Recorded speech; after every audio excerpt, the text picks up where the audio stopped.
दोस्तों, आप यह जानकर हैरान होंगे कि पाकिस्तान में शामिल हो रहा था केरल का बहुत बड़ा हिस्सा।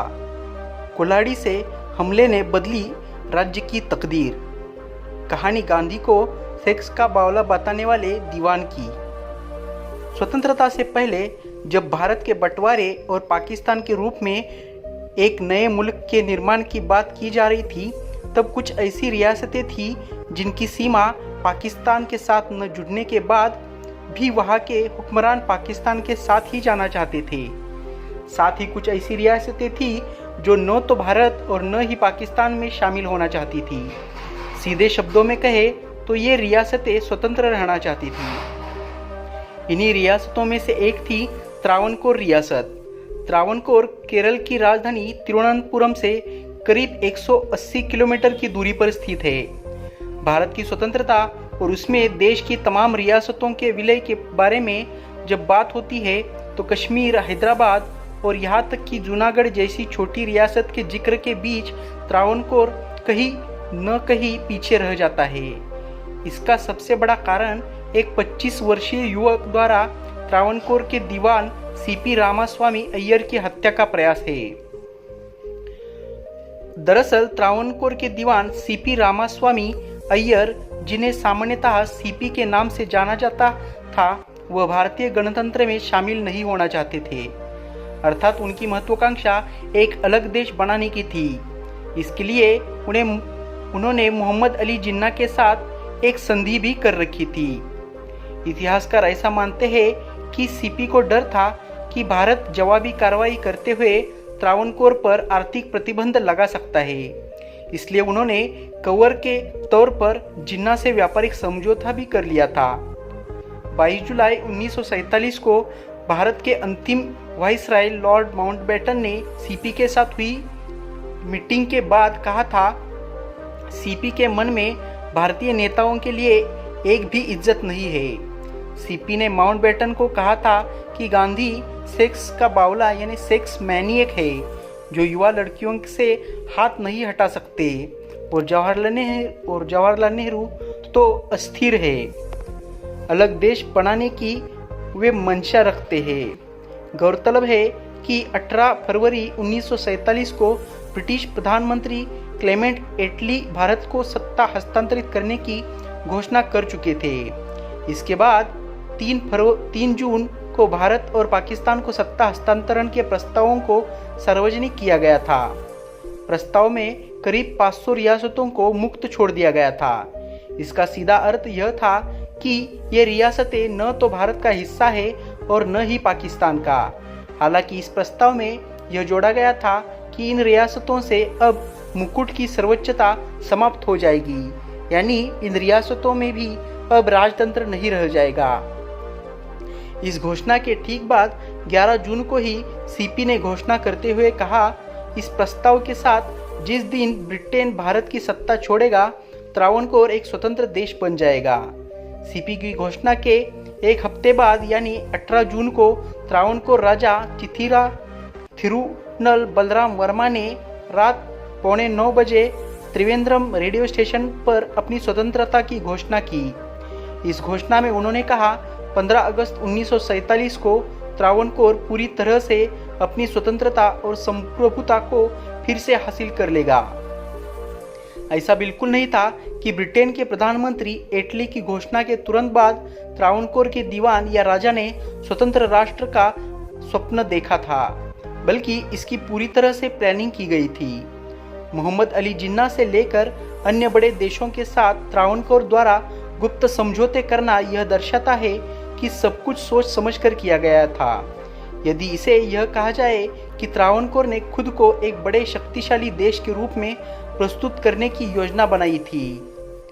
यह सवाल हर किसी के मन में उठ रहा होगा कि त्रावणकोर खुद को बड़े शक्तिशाली देश के रूप में कैसे प्रस्तुत कर सकता है, जबकि त्रावणकोर न तो आर्थिक रूप से संपन्न था और न ही उसका क्षेत्रफल इतना अधिक था।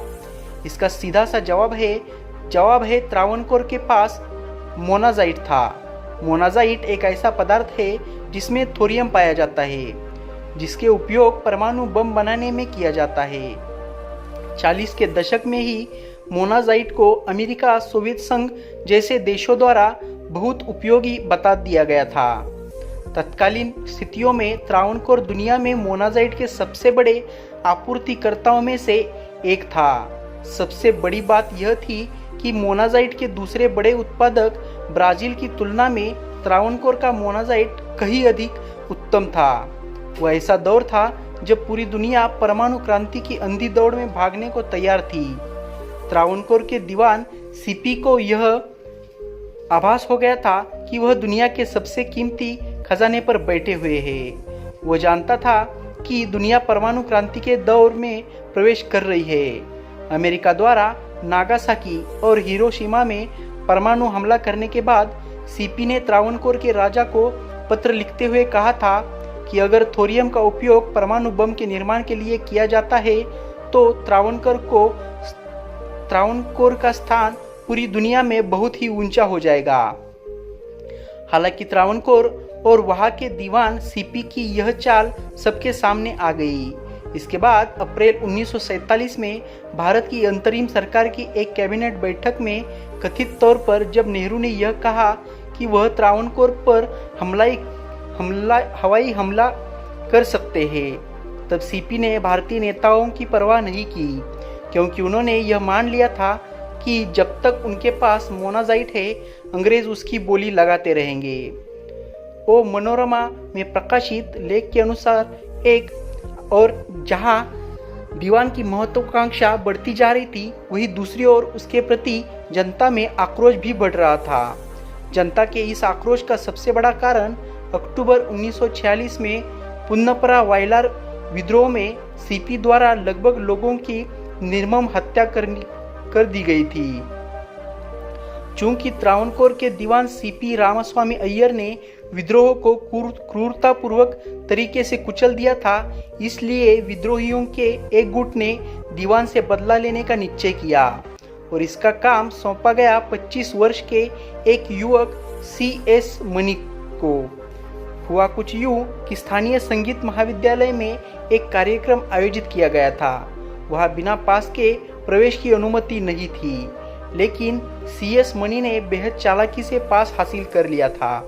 इसके बाद योजनाबद्ध तरीके से उसने कपड़ों के नीचे माचे, स्थानीय हथियार जिसका उपयोग छोटे पेड़ों को काटने में किया जाता है, वह एक कुल्हाड़ी छिपा ली थी।